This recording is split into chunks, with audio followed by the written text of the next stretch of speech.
IPL అనేక మంది యువ ఆటగాళ్లకు అవకాశాలు కల్పిస్తుంది. గడిచిన 18 ఏళ్లుగా ఐపీఎల్ నుంచి అనేక మంది స్టార్ ప్లేయర్లు టీమిండియా వరకు వచ్చారు.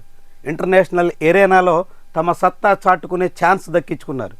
సరిగ్గా ఇప్పుడు ఐపీఎల్ 2026 సంబంధించిన ఆక్షన్లో కూడా అలాంటి కొంతమంది యంగ్స్టార్లు హఠాత్తుగా మెరిశారు. చాలామంది ఊహించినట్టుగా ఈ యాక్షన్లో క్యామ్ గ్రీన్కి భారీ ఆఫర్ దక్కింది. 25 కోట్ల రూపాయలు పైబడినటువంటి ఆఫర్ వచ్చింది. 25.2 క్రోర్స్కి కేకేఆర్ అతన్ని సొంతం చేసుకుంది. తద్వారా మొత్తం ఐపీఎల్ హిస్టరీలోనే హైయెస్ట్ బిడ్ పలికిన అబ్రాడ్ ప్లేయర్గా కెమెరూన్ గ్రీన్ పేరు నిలిచింది. అయితే కెమెరూన్ గ్రీన్ తర్వాత లియామ్ లివింగ్స్టన్ ఇలాంటి వాళ్ళ పేర్లు కూడా ఉంటాయని భావిస్తే లివింగ్స్టన్ అన్సోల్డ్గా మిగిలిపోయారు ఫస్ట్ రౌండ్లో. అయితే వీళ్ళందరినీ మించి ఇండియాకి చెందినటువంటి వెంకటేష్ అయ్యర్, రవి బిష్ణోయ్ ఇలాంటి వాళ్ళు కూడా భారీ ప్యాకేజీలు సాధిస్తారు అని భావిస్తే అందుకు విరుద్ధంగా సాగింది. కేవలం 7.2 దగ్గరే ఇద్దరు ప్లేయర్లు ఆగిపోయారు. వెంకటేష్ అయ్యర్ ఆర్సీబీ జట్టులో చేరితే రవి బిష్ణోయ్ ఆర్ఆర్ జట్టుకి ఈసారి ప్రాతినిధ్యం వహించబోతున్నాడు. అయితే ఈసారి ఐపీఎల్ ఆక్షన్లో హైలైట్గా నిలిచినటువంటి వాళ్ళు మాత్రం ప్రశాంత్ వీర్, కార్తీక్ శర్మ. వీళ్ళిద్దరూ ఇప్పుడు అందరి దృష్టిని ఆకర్షిస్తున్నారు. మొత్తం ఐపీఎల్ హిస్టరీలోనే అన్క్యాప్డ్ ప్లేయర్స్లో హైయెస్ట్ బిడ్ సాధించినటువంటి వాళ్ళుగా ఇద్దరు జాయింట్గా నిలిచారు.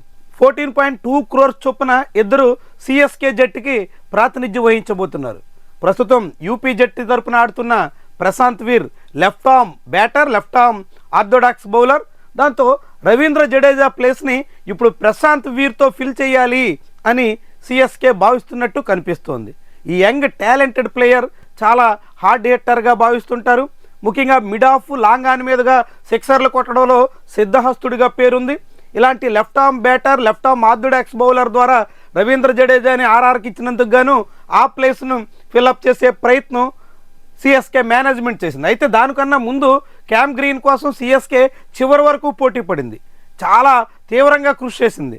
ఆఖరి వరకు కేకేఆర్తో గట్టిగానే తలపడింది. కానీ చివరికి భారీగా 25.2 వరకు వెళ్ళిపోవడంతో ఇక సిఎస్కే విరమించుకుని ఆ మొత్తానికి ఇప్పుడు ఇద్దరు అన్క్యాప్డ్ ప్లేయర్ని కార్తీక్ శర్మ, ప్రశాంత్ వీర్ని దక్కించుకున్నట్టు కనిపిస్తుంది.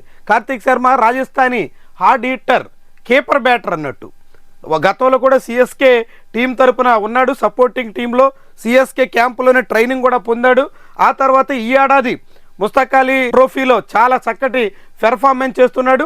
ఇదంతా గ్రహించిన సిఎస్కే జట్టు అతన్ని గట్టిగానే పోటీ పడి మరీ దక్కించుకుంది. దాంతో ఈ ఇద్దరు అన్క్యాప్డ్ ప్లేయర్స్ ఐపీఎల్ హిస్టరీలోనే కొత్త రికార్డు సృష్టించడంతో ఆయా ప్లేయర్ల అభిమానుల్లోనూ వాళ్ళ ఇళ్లలోనూ ఆనందం వెల్లివిరుస్తోంది. ఇప్పుడు కార్తీక్ శర్మ, ప్రశాంత్ వీర్ వీళ్ళిద్దరూ సిఎస్కే రూపొందించబోతున్న యంగ్స్టార్లుగా కనిపిస్తున్నారు. అదే సమయంలో చాలామంది దిగ్గజాలనుకున్నటువంటి వాళ్ళు కూడా ఈసారి అన్సోల్డ్గా మిగిలిపోవడం ఆశ్చర్యపరిచేటువంటి విషయం. పృథ్వీ షా లాంటి వాళ్ళు ఫస్ట్ రౌండ్లో అన్సోల్డ్గా మిగిలిపోయారు. ఇంకా అనేక మంది గుర్బాజ్ లాంటి ఐపీఎల్లో బీభత్సం సృష్టిస్తాడని పేరున్నటువంటి కీపర్ బ్యాటర్లు కూడా అమ్ముడు కాకుండా మిగిలిపోయారు. డీకాక్ లాంటి వాళ్ళు కేవలం 1 క్రోర్కే ఎంఐ జట్టుకి చేరిపోయారు. ఇట్లా చాలామంది 1-2 కోట్లకే పరిమితం అవుతుంటే ఈ యంగ్స్టార్లు మాత్రం 14 కోట్లు పైబడినటువంటి మొత్తాన్ని దక్కించుకుని అందరినీ ఆశ్చర్యపరుస్తున్నారు. ఈ ఇద్దరు ప్లేయర్ల చుట్టూ ఇప్పుడు చాలా పెద్ద చర్చ సాగుతుంది. నిజానికి ప్రశాంత్ వీర్కి కేవలం 9 టీ20లు మాత్రమే ఆడిన అనుభవం ఉంది.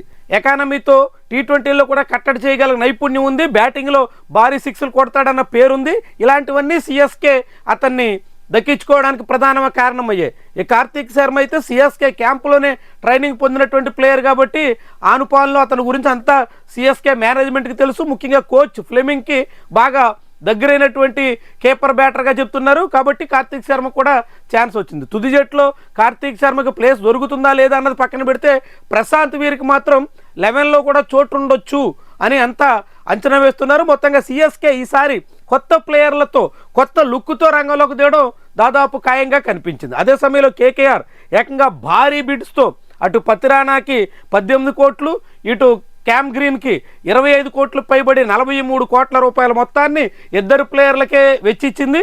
వాళ్ళిద్దరూ ఇప్పుడు కేకేఆర్లో ఎలాంటి పాత్ర పోషిస్తారని చూడాలి.